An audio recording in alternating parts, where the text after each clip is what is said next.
You're a part of this 73.1% of people who aren't sub to my stuff. You enjoy my content, please sub. If you don't enjoy it, dislike and let me know why. Shout out to almost half of Canada over here that watches my stuff. Honored to be representing our country. More than half of you guys here watch it. There's only two people in my province, and that's me and Nick A30. But still, I'm happy that most of Canada is here on my channel. Alrighty, what is going on, everybody? In today's video, we will be doing another casual to competitive episode. This time we'll be focusing on boxing up and how to box up and the pros and cons of using different boxing up techniques and stuff like that. So first off, I'll just show the most basic boxing up, and the idea is that you just want to make sure all around you is protected, and inside the box here you can have a stair or a cone. Most people like to have a cone in the box because you have more room to breathe with, while if you had a stair, you'd be forced to only use half the box. If you're underneath the stair, then you're using the other half of the box. This is just the most common form of boxing up, and it's just called a 1x1. Many ways you can do one.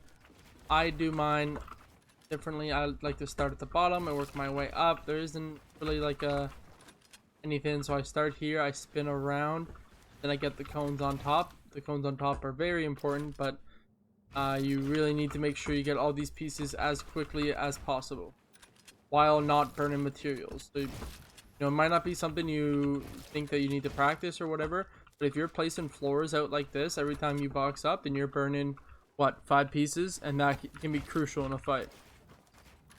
So a good thing to note when boxing up, that if you're here and you're fighting and your opponent, he's metal and he takes the wall, and you go, okay, I'm gonna box up and run, and go something like this, you just run away. You have to make sure you place this stair behind you when you're running.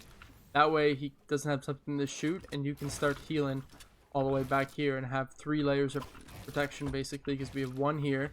Even if you reset this, so we have 1 in the wall, 1 to the stair, 3 this wall, and then if you wanted to get crazy, you could add this here, and you have 4 layers now between your opponent that just took your wall all the way back here. So how to practice that would be, you would just want to set up a box like this, break it, pretend you got it, and then you want to work your way out. If you do the stair, that's fine.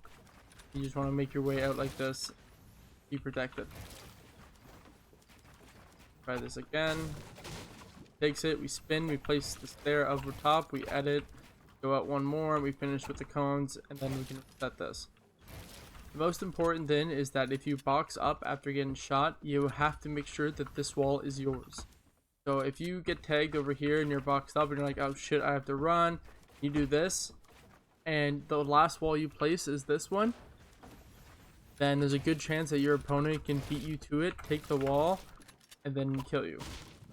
So if you are running and you have materials, don't be afraid to box out 2 like this and do a 2x1. Now you have more area to work with, because if he hops down on this stair here, you can like this and shoot him. You can do stuff like that. The window edit over here, maybe fake him out, shoot, something like that. You have a lot of more options for peeks and everything with a 2x1 rather than a 1x1. Don't be afraid to do that. It's very important that when you're boxing up, you don't be afraid to box up. Okay, box up. Okay, he got that wall, I gotta go 1 more out, place the stair behind me, do another one out. Now I'm all the way over here. If you have materials and you're not on your final 100 materials, box out. Nothing worse than dying with 555 materials because you are really stingy on the builds. Other than that, for boxing up, I mean, we have the 1x2, I guess that would be, where you would do something like this. This boxing up is really meant for endgame, cover more ground. So you would do something with cones like this. Then you would sit up here and take shots at people like this, shoot at people, whatever. Good thing to do is that you can look through the cone like this. So this is something a lot of people might not know.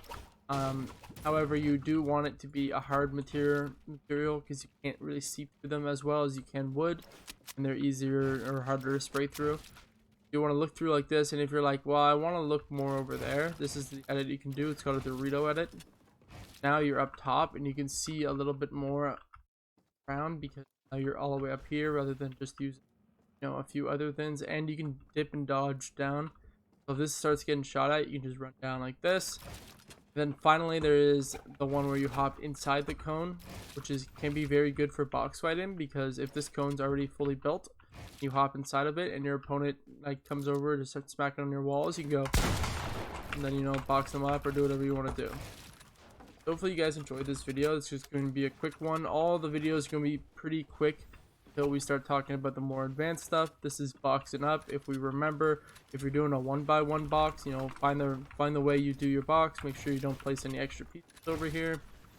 If you're doing 1x2, that's this one. Place the cones like this. When you go up, doing a 2x1. Make sure you stare yourself off like this. Go out one more, do the box, and then you can either reset this one, have 3 layers in between, or 2 layers. You keep this reset, or even just bait the guy into coming to this box, shooting at him. Hopefully you guys enjoyed this video. Let me know if I missed anything in terms of boxing up. Yeah, have a good one.